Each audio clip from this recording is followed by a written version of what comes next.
Single best chart now with James, Caron, and Morgan Stanley. It's real simple. It's a 10-year yield, but we went logarithmic to impress Mr. Caron and all the math people at Morgan Stanley. I'm sorry, we've seen it before. I mean, a plunge in yields like this is not uncommon. What's different this time is we migrate down to 2.01%.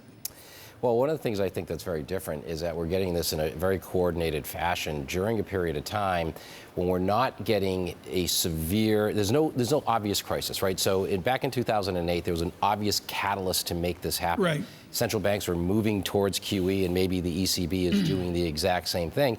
But we have to think about this in context with global yields. I mean, the RBA just cut interest rates. Their policy right now is 1%. I mean, those yields used to be very, very high over the past several years, and they've come straight down.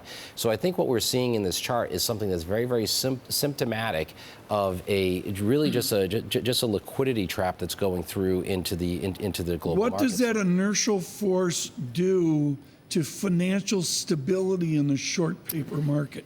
Well, short paper market, effectively, it's very, very difficult to get any, if we think about this globally, it's very difficult to get any yield. It makes short-term financing and funding very, very cheap, which could be dangerous. But we're not seeing people do the regulatory environment lever up the way that they used to. So if this was 2005, 2004, and short-term rates were where they are right now, you would see a lot more financial leverage in the market, which would make things a lot more risky.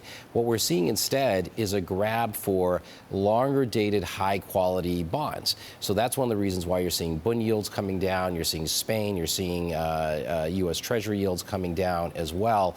And I think it's very, very important to understand this, is that one of the most crowded positions that we have this year is people's positions in cash and in positions in high-quality bonds. And I think that's extremely different than where we were last year.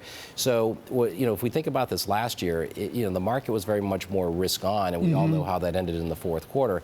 This year, we've been risk-off almost the entire year, and look at what the markets are doing.